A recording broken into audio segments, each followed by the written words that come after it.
What's going on, guys? Welcome back to another Detroit Lions video. Now, as every Detroit Lions fan knows, the other day Martha Ford stepped down as the owner of the Detroit Lions and made Sheila Ford Hamp the new owner.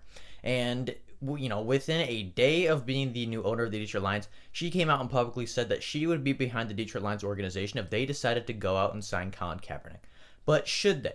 Should the Detroit Lions consider signing Colin Kaepernick to, a small deal, a small contract, maybe a prove-it deal for the 2020 season for Colin Kaepernick to be our backup quarterback? Well, that's what we're going to talk about in today's video. However, before we do get into the video, if you are new to the channel and are enjoying the content, consider taking 2 seconds out of your day to hit the like and the subscribe button that helps push the channel up and bring new people in. And I hate being this person, but I know that 62.5% of the people watching this video right now are not subscribed to the channel. So what are you doing? Go down, take those 2 seconds to hit the subscribe and the like button. It would make my day. You'd be doing something good for me, and you'll feel better about yourself. Trust me, go try it. It works.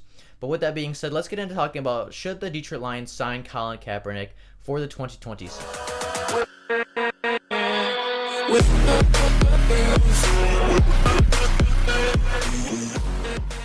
Now, Colin Kaepernick was a starting quarterback for the San Francisco 49ers from the years 2012 to 2016.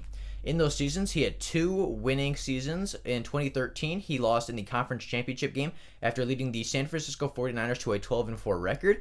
And then the year prior, in 2012, he came in later in the season after Alex Smith went down, and he led the San Francisco 49ers to a 5-2 record, while also leading them to a Super Bowl where they would eventually lose to the Baltimore Ravens. Colin Kaepernick also led the 49ers to 1-500 record, which was obviously 8-8 in the 2014 season, and he had 2 losing seasons as the San Francisco 49ers starting quarterback, and those were in 2015 and 2016, where he led the San Francisco 49ers to a 2-6 record and a 1-10 record respectively. Now, Colin Kaepernick isn't, he's an okay quarterback in the NFL, or at least he was.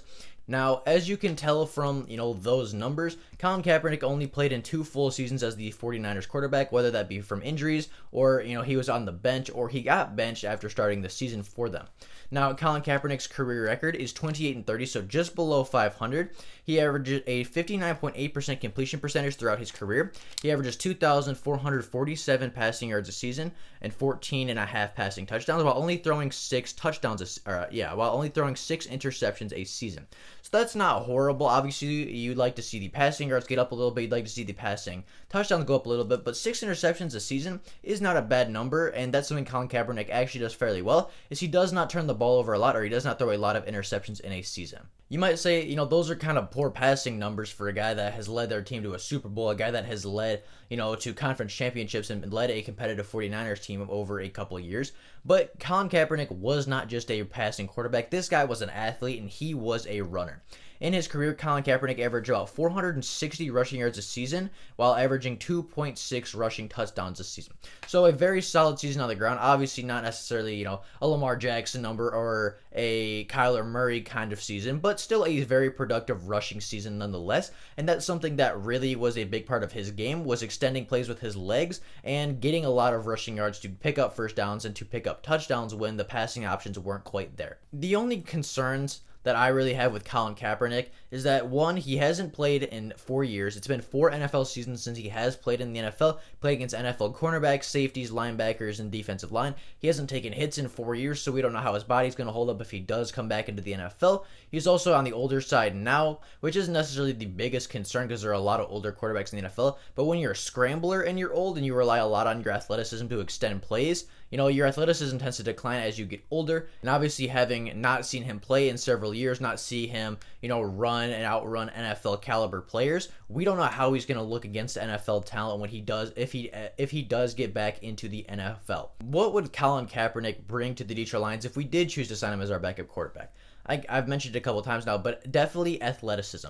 Our quarterbacks, while very solid quarterbacks, Matthew Stafford is an elite quarterback in my books. Chase Daniels is a proven backup quarterback, and David Blau stepped up a lot last year and showed some really good things. None of them are really super athletic guys. None of them are going to run in the 4.5s. I mean, they're all going to run slow 40s. None of them are going to break away from you as far as speed. But, obviously they're not statues either. Matthew Stafford has shown several times that he is capable of escaping the pocket, picking up a first down here and there. Chase Daniels has shown the same thing, and David Blau did that several times last season for the Detroit Lions. So it's not like these guys are statues, but Colin Kaepernick, if we did sign him, would be by far the most athletic guy in the quarterback room, and that could add a lot of value to, that could hold a lot of value to certain NFL teams. The New Orleans Saints as an example, Drew Brees is an older quarterback, not a super mobile guy. Obviously has good mobility in the pocket and is good at manipulating it, but he's not really a threat to take off on you and get 15, 16 yards, and a first down. You're not really concerned about him scrambling too much. But then you bring in a guy like Taysom Hill, who can throw the ball pretty well, is a very athletic guy, and can throw and rush the ball. He is a threat in any position you put him in. And if you put him at quarterback, he's a threat to run or throw the ball. So it's not like when you put Taysom Hill in, you can just stack the box because it's going to be a run play. Taysom Hill has the arm strength and the accuracy to make you pay if you aren't covering well enough. And I think Colin Kaepernick can bring a similar role to Detroit. Colin Kaepernick, in his career, he wasn't asked to do a whole lot as far as pushing the ball deep down the field, as you could tell from the stats. But, just to show how, concerned I am about this, Detroit likes to push the ball a lot with Darrell Bevell, or it seemed that way last year. They took a lot of deep shots. They tested the cornerbacks heavily, and they gave Kenny Golladay and Marvin Jones chances to win big, make huge plays in the passing game, make huge catches, and, also guys like Marvin Hall, they gave him opportunities to make huge catches 30, 40, 50 yards down the field. And more times than not, I feel like the Detroit Lions wide receivers made plays. However, with the 49ers, Colin Kaepernick really never pushed the ball down the field. In his, career-wise, so stat-wise, in his best career game passing, where he had almost 400 passing yards and 2 touchdowns, I watched that entire game, or I watched every pass that Colin Kaepernick threw in that entire game, and 3 of those passes were more than 15 yards in the air. 3 whole passes. Both touchdown passes were over 45 yards, but the one was a quick, dump off pass to a running back, which he took 45 yards at the house, and then the other one was a quick pass to the tight end where he broke a tackle, got outside, and took it 65 yards to the house. None of them, neither of those touchdown passes went past the line of scrimmage in the air, and that's what really concerns me the most, is that he, watching Colin Kaepernick play for the 49ers, he was never asked to push the ball. He was never asked to thread tight needles. He was never asked to make huge throws down the field, and which is something the Detroit Lions asked their quarterbacks to do. Now, comparing him to our current backup quarterback in Chase Daniels, Chase Daniels is the guy that I think will be the second string quarterback next year, followed by David Blau at third. But if we're bringing in Colin Kaepernick, we're not bringing him in to be a 4th quarterback or a 3rd quarterback. If we do bring him in, I think he'll have to be the 2nd quarterback, or he's not going to get a job. And to me, Chase Daniels looks like a better Detroit Lions quarterback to me.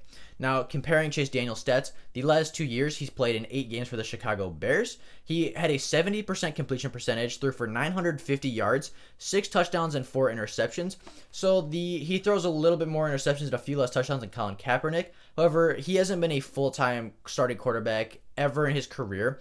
The weapons at Chicago weren't the greatest, and the wide receivers on the 49ers for a couple years were very, very good for Colin Kaepernick. Why I say Chase Daniels looks like a better Detroit Lions quarterback to me is when you watch the game against the Detroit Lions on the Thanksgiving game a couple years ago, when he started on the Thanksgiving game in Ford Field, he made a lot of impressive throws. Like, the first couple throws you see are a couple of 10 yards where he just, lasers it in there. And obviously he doesn't have a Matthew Stafford arm, but he was making more impressive throws down the field than I've seen Colin Kaepernick make in his best career game.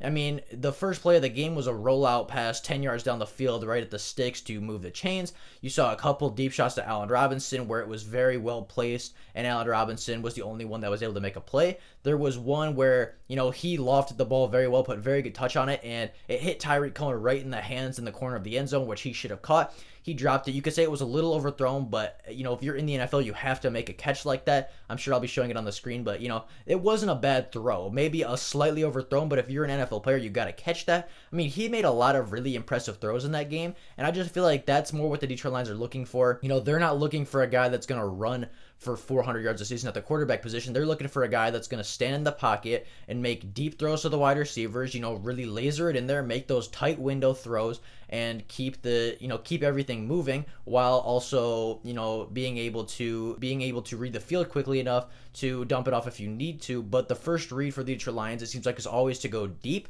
and then if not, they can come back and do that. But I feel like Colin Kaepernick, his first reaction is to, just find the open guy, whether that be deep or shallow. I feel like he starts at the shallow shallow, crossers or some of the quick slants, screen passes. And I feel like he gets stuck on those and doesn't really start looking deep down the field for deep passes. Now, obviously, I only watched a couple of games on Colin Kaepernick, so I could have missed something.